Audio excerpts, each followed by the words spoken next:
Hey everyone, Python programmer here and welcome back to the AI Apps Challenge 2025. It's mid-April now and I've got some exciting updates to share with you. So this is going to be like a showcase video then. The first three projects, January, February, March, are all now fully complete. And the fourth one, April's general AI Doc Extractor, is underway. Let's jump straight into it. Yeah, so first up, here's the general AI doc search, the project for January. It took a bit longer than planned, but I'm really happy with the results. I think I showed it in brief in the first video. So as you can see, the app allows users to upload a collection of documents, then search through them using natural language queries. The AI uses a robust search algorithm and natural language processing to give you the most relevant answers. And so here we are now. We're going to upload some documents. As you can see, you can add to the previous ones, or we're going to use a new directory. You're going to upload all these Copilot conversations that I've been exporting. Microsoft Copilot I use for my AI mostly. And so then upload, and we've got this screen. We were meant to do the CSS on there. I thought I had it done, but apparently not. But yeah. Now we can search the document, we can choose the directories there, and it's also there at the top. We can add more to it or to any of the other ones. And so now we put our search in. I'm just writing it here. So how can I create custom YouTube with thumbnails with AI tools? So that's the question, the query that we're searching. We press the search button now. And just wait for it to load, because it is AI processing. It does take a decent while. But yeah, now it's done. If we scroll down, got the AI summary at the top there. So the top search result directly addresses, and it talks about the different AI tools that you can use. And the document highlights the use cases and stuff, and then we've got the search results there. Yeah, separated each result with the relevance score as well, and the text preview. Then we have the February project, the AI testing agent. This one is aimed at helping software developers evaluate the performance of their software from the tests and get a summary for testing reports.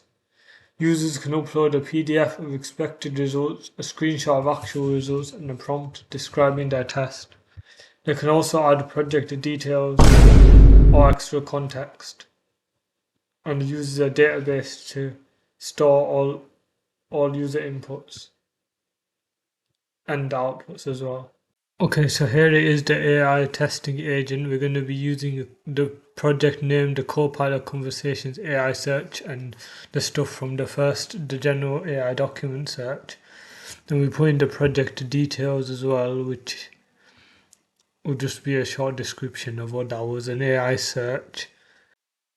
An AI search software that uses the PDFs and only the PDFs to search through the documents, and then based on the user's query provide the information. So that's basically what the project details are. Then I'm going to upload with the PDF and also the screenshot that we got of the document search. And then we've also got to input the query, so that'll be what we put in the search as accurate as possible to that. You must have seen it in the previous part of the video then. That was about custom YouTube with thumbnails. So we don't need the context. Project details also aren't required. We press submit. And so now we just wait for the AI to do its thing. It's storing everything in the database as well as previously mentioned. I might show that, or I might not then. So just waiting for the AI to do its thing. This is in real time. It's just taking a few seconds. Obviously the document search was a bit faster than this. But yeah, now it's all the evaluation summary is the full thing. Overall assessment success rate. What? Why is it saying specific areas of failure? That's not the point of the document. Well, I guess that's maybe things we could use to improve the AI document search in the beginning.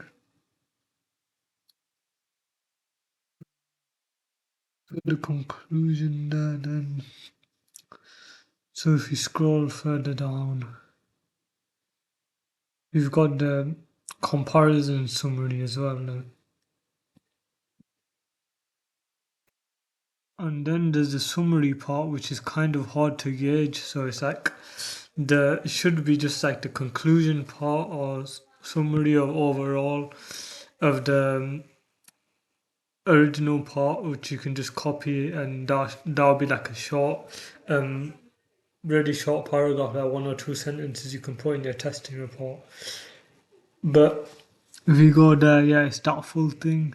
If you copy the full summary, then that's the full thing. Then that was at the top.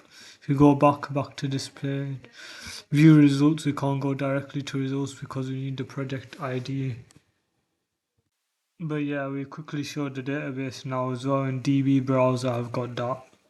I use that normally to check my SQLite databases. Okay, so here we are in DB browser. You can see to begin with the evaluation results from all the tests.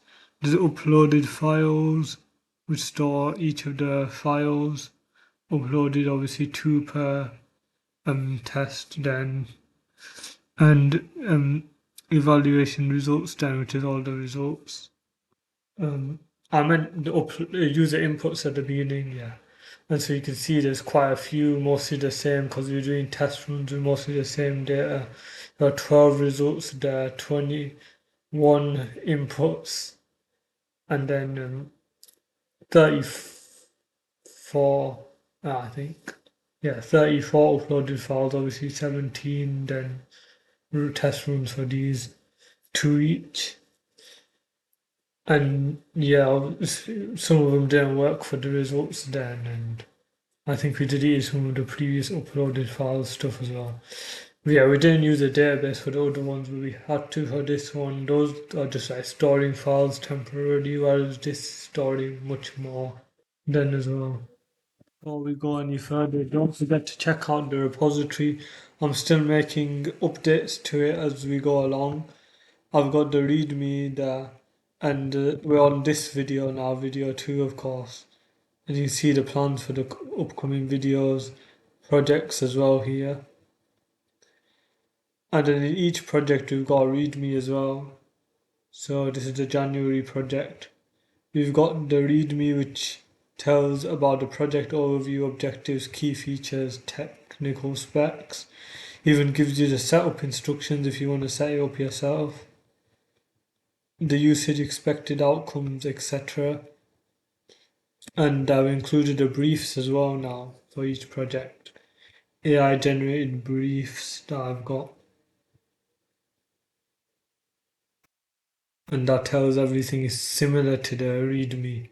The README was based on the brief. In the Docker file, I haven't actually deployed any of them yet. But the source code is all there, the different folders. The static CSS. Don't think there's JavaScript. I think that's just arbitrary, that one. The JavaScript is mostly in the HTML. You have mostly only one template for each one. The different documents that have been uploaded as well are in here. January. For February is a similar thing. The app is in the requirements. Python packages are all in as well. And once again the setup instructions. All the README. contributions are welcome as well. So if you want to do a pull request, fork the repository, or open an issue, free to do so. Is a public repository under the MIT license. So that's basically without restriction, usage, copying, modifying, merging, etc.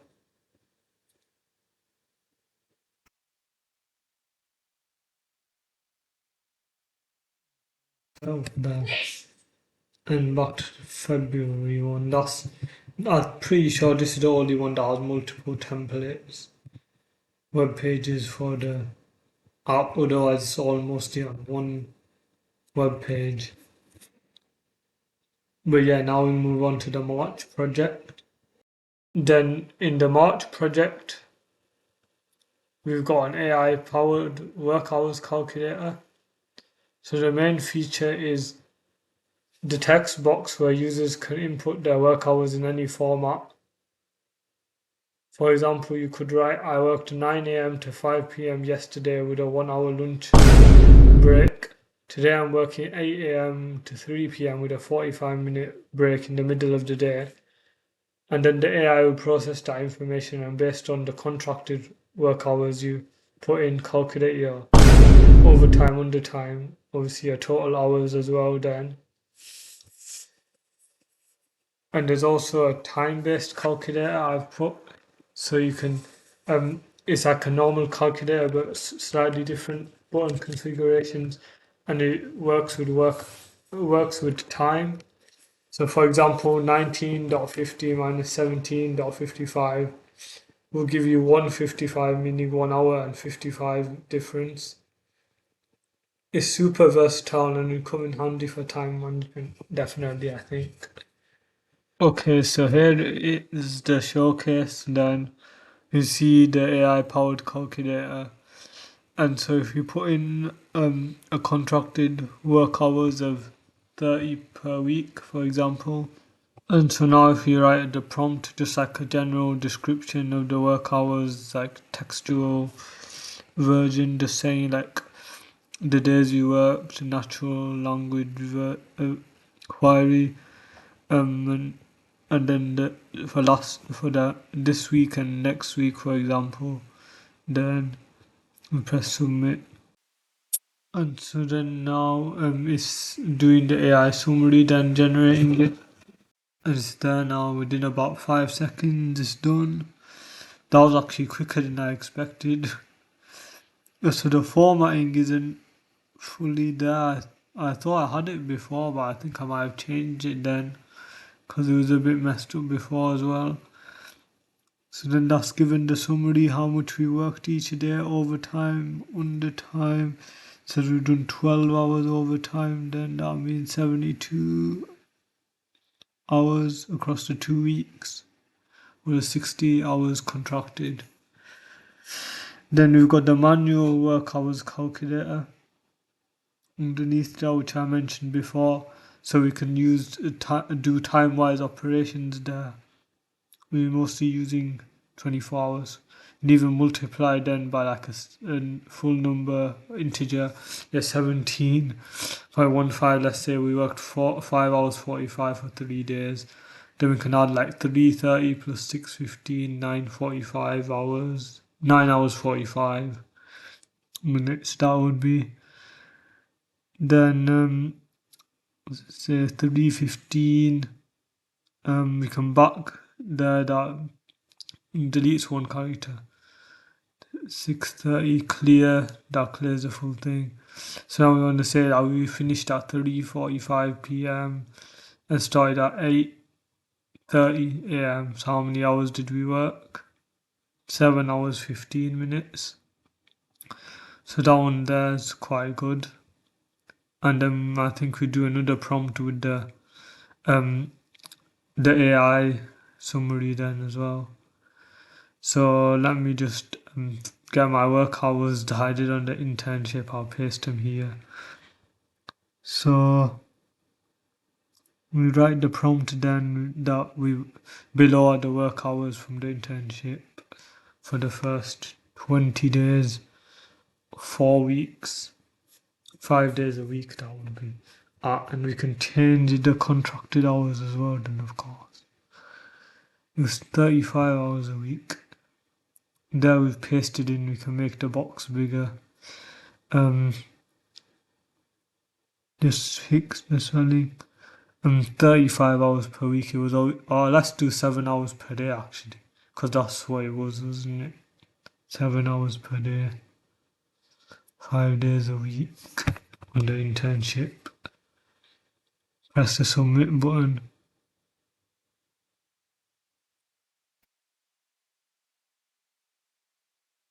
There is the summary. Once again, the formatting isn't fully sorted, we'll probably have to fix that, but other than that it looks really good. It's given like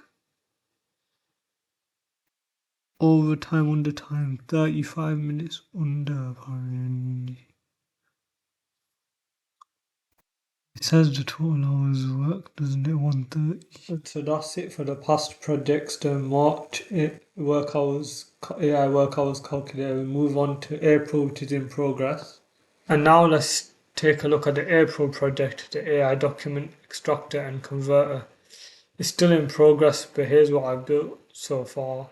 So here it is what we're working on this month, the AI Document Extractor and Converter. You can see the description there. We built something like this for work, but this is going to be a bit different than more general purpose and a wider range of features probably for this. And so we'll start off by uploading a Word version of one of our Medium articles first as an example. Then we put the output file name, Medium article, text version. Then that'll be the output probably. Or we convert it to a txt file. You press upload and convert then. So at the moment we've just got it as output in the extracted text. And it saves the file in local storage and everything like that. So that's the text. Don't know why it's not fully there. It should be going further down. We tried it with something else and it did go all the way down. But yeah, that's it so far. That's where the April project stands right now then. It's coming together nicely and I'm excited to integrate more advanced features like custom config options and multi-format compatibility in the coming weeks. And to wrapping up, that's where we're at now. 3 projects completed, 1 coming along nicely. Hope you enjoyed this showcase video. This challenge has been intense but so rewarding and I can't wait to see how it all comes together. Shout out to my friend Rais who's been keeping up with his own spin on this challenge. I'll share an update on his progress in the next video, which should be coming out in June or July probably. Don't forget to check out the GitHub repository as well. Give the video a thumbs up and subscribe to follow my journey.